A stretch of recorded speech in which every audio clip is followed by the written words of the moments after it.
லோகநாதன் சக்திவேல். குருவும் கேதுவும் இணைந்திருப்பது கோடீஸ்வர யோகமா, சந்திரனுடன் இருந்தால் யோக பங்கமா? இந்த குருவும் கேதுவும் சேர்ந்திருக்கிறது கேள யோகம் அப்படின்னு சொல்லப்படுகிற ஒரு கோடீஸ்வர யோகமா சொல்லப்படுது. இதுல என்ன ஒரு உள்ளர்த்தம்னா, குரு தனக்காரகன், தன புத்திரக்காரகன். குரு தான் பணத்தை கொடுக்கிறவர். பணத்தை கொடுக்கின்ற ஒரு கிரகம் தனக்கு மிகவும், குருவுக்கும் கேதுவுக்கும் ஒரு மிகப்பெரிய அண்டர்ஸ்டாண்டிங் உள்ள ஒரு நட்பு கிரகம்.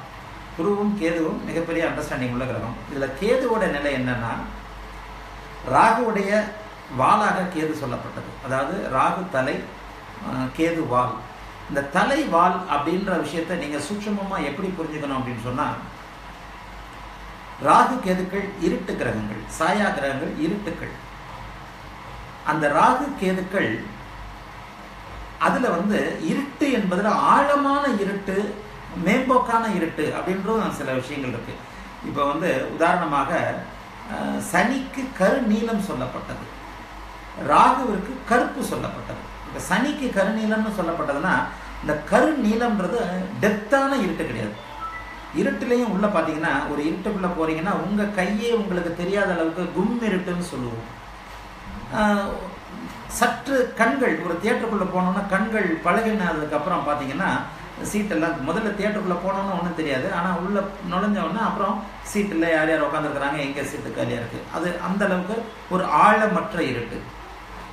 இந்த அமைப்புகளில் ராகு தலைன்னு ஏன் குறிக்கப்பட்டது அப்படின்னு சொன்னால், ராகுவை குறிக்கப்பட்ட காரணம் என்ன அப்படின்னு சொன்னால், ஆழமான இருட்டு. ஒரு குகைக்குள் நுழைந்த உடனே உங்கள் கை கூட தெரியாத ஒரு ஆழமான இருட்டு ராகுவாகவும், அந்த ஆழத்திலிருந்து நீங்கி நீங்கி நீங்கி நீங்கி ஒளியை நோக்கி செல்லக்கூடிய, இருட்டு குறைந்து ஒளியை நோக்கி செல்லக்கூடிய ஒரு கடைசி நிலை, ஒளியும் இருளும் சந்திக்கின்ற ஒரு நிலை கேதுவாக சொல்லப்பட்டது.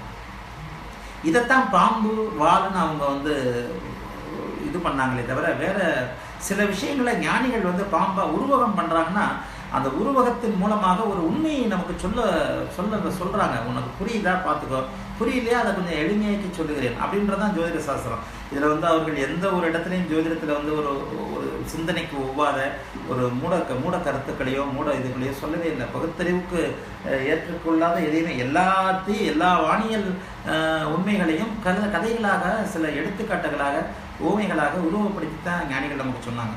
அதில் இந்த கரும்பாம்பு செம்பாம்பு அப்படின்னு சொல்லப்படுகிறதுக்கான விஷயம் என்ன அப்படின்னு சொன்னால் இதுதான்.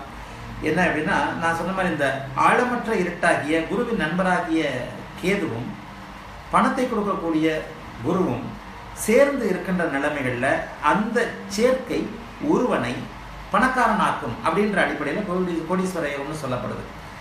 இந்த கோடீஸ்வர யோகம் எந்த லக்னங்களுக்கு, அதுக்கடுத்து உள்ள வந்துடணும். நீங்கள் அந்த லக்னத்துக்கு அவர் குரு யோகராக இருக்க வேண்டும், அவயோகராக இருக்கக்கூடாது. அவயோகராக அவர் இருக்கும் பட்சத்தில் அவர் இந்த யோக ஸ்தானங்கள் என்று சொல்லப்படக்கூடிய அவயோகர்கள் யோகம் செய்யக்கூடிய 3, 6, 10, 11 இந்த இடங்களில் கூடியிருக்கணும். ஆக கேளயோகம் இருந்தாலும் அந்த கேளயோகத்தை தரக்கூடிய குருவும் கேதுவும் நண்பர்கள், குருவும் ராகுவும் நண்பர்கள் அல்ல. ஆக 2 நண்பர்கள் ஒரு இடத்துல இணையும் போது, சரி, இணையும் போது அப்படின்றதுல ஒரு விஷயம் இருக்கு. அந்த இணைகின்ற வீடு யாருடைய வீடு? இப்போ நீங்கள் ஒரு ஃப்ரெண்டோட, உங்களுடைய ரொம்ப வேண்டப்பட்ட ஒரு நண்பருடைய, நீங்கள் தான் குருன்னு வச்சுக்கோம், கேது இன்னொரு நண்பர்னு வச்சுக்கோம். நீங்கள் உங்களுக்கு ஒரு வேண்டப்பட்ட ஒரு நண்பருடன் இன்னும் ஒரு முக்கியமான உயிர் நண்பரின் வீட்டுக்கு போகிறீங்கன்னு வச்சுக்குவோம். அந்த வீட்டில் நீங்கள் உட்காந்து 3 பேரும், நீங்கள், உங்களுடைய நண்பர், உங்களுடைய இன்னொரு உயிர் நண்பர், அவருடைய வீட்டில் இருக்கும் சூழ்நிலையில் நீங்கள் எவ்வளோ சந்தோஷமாக இருப்பீங்க. அப்போ பழைய மலர் நினைவுகள் இருக்கும், உங்களுக்கு எதற்கும் ஒரு சக்தி இருக்கும், ஒரு புத்துணர்வு இருக்கும், அனைத்தையும் நீங்கள் செயலாற்றக்கூடிய ஒரு தகுதி இருக்கும். அந்த மாதிரி அமைப்பில் இருக்கும்போது எதையும் செய்ய உங்களால் முடியும். நீங்களும் உங்களுடைய உயிர் நண்பரும் உங்களுக்கு ஜன்ம விரோதியின் வீட்டில் இருந்தீர்களானால் அங்கே உங்களால் எதையும் சுயமாக செய்ய முடியாது. ஒரு தற்செயலாக அந்த வீட்டுக்கு போய் மாட்டிக்கிட்டீங்க. மைண்ட் எப்படி இருக்கும், எப்படா பிச்சுக்கிட்டு இந்த வீட்டில் வெளியே ஓடியாடுறது, இவங்கிட்ட எப்படா தப்பிச்சு எஸ்கேப் ஆகி வர்றது, இந்த இடத்தை விட்டு எப்போது காலி செய்வது அப்படின்ற ஒரு மனநிலைமை தான் உங்களுக்கு இருக்கும். அப்போ உங்களுடைய சுய சிந்தனை, இது அடுத்தவங்களுக்கு செய்கிறது இதெல்லாம் இருக்காது. இதைத்தான் ஞானிகள் பகை வீடுகள், நீச வீடுகள், நட்பு வீடுகள், அதிநட்பு வீடுகள் என்று சொன்னார்கள். ஆகவே குருவும் கேதுவும் இணைந்திருப்பது கேள யோகம் எனப்படும் கோடீஸ்வர யோகமாக இருந்தாலும் அவர்கள் இருவரும் எந்த வீட்டில் இருக்கிறார்கள்? குருவிற்கு அது யோக வீடா, அந்த நட்பு வீடுகளில் குரு இருக்கிறாரா, ஆட்சி உச்ச அமைப்புகளில் இருக்கிறாரா? குருவுடன் ராக சேர்வதுதான் ஒரு பின்னடைவான நிலை என்று சொல்லப்படுகிறதே தவிர குருவுடன் கேது சேர்வது கேள யோகம் என்றுதான் சொல்லப்படுகிறது. இன்னொன்று, அந்த ராகுவிற்கும் கேதுவுக்கும் உள்ள வித்தியாசத்தை, அந்த ஆழமான இருட்டு ஆழமற்ற இருட்டுன்றதை இப்பதான் நான் சொன்னேன். ஆகவே இவர்கள் இருவரும் இணைந்திருப்பது அந்த எந்த வீடு, அந்த வீடு லக்னத்திற்கு எந்த வீடு, அதை போன்ற விஷயங்கள்ல இவைகள் அனைத்தும் நல்லவைகளாக பாசிட்டிவாக முழுமைப்படுகின்ற நேரத்தில் உங்களுக்கு கேள யோகம் முழுமையாக கிடைக்கும். இரண்டாவது உங்க கேள்வி, சந்திரனுடன் இணைந்தால் யோக பங்கமா? நிச்சயமாக கிடையாது. ஏனென்றால் சந்திரனும் குருவும் நண்பர்கள். ஆக இங்கே நண்பர்களின் இணைவு தான். இங்கே போய் ஒரு நட்பு கிரகம் அல்லாமல் ஒரு எதிரி கிரகம் இணையும் போது தான் யோக பங்கம். ஆனா அந்த சந்திரன் அந்த லக்னத்திற்கு யார் அவர் அப்படின்றதையும் நீங்க பொதுவாக பார்க்கணும். குருவும் சந்திரனும் நண்பர்கள். அப்ப இப்ப நான் சொன்னேன், 2 நண்பர்கள் சேர்ந்து இன்னொரு நண்பர் வீட்டில் இருந்தா சந்தோஷம். அப்ப 3 நண்பர்கள் சேர்ந்து இன்னொரு நண்பர் வீட்டில் இருந்தா கும்மாளம், மகிழ்ச்சி.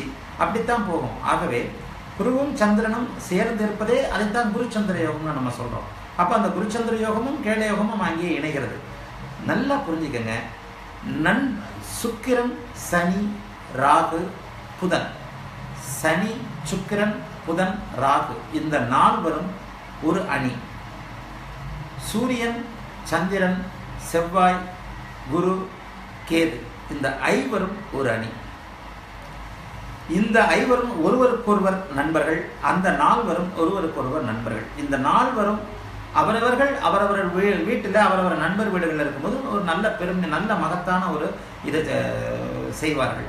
இப்போ இந்த அவயோக கிரகங்கள் 3, 6, 10, 11 இருக்கிற நிலைமைகளில் தான் யோகத்தை செய்வார்கள் சொல்லும்போது கூட நீங்கள் அதில் பார்த்தீங்கன்னா அதில் நட்பு வீடுகள் வரும்.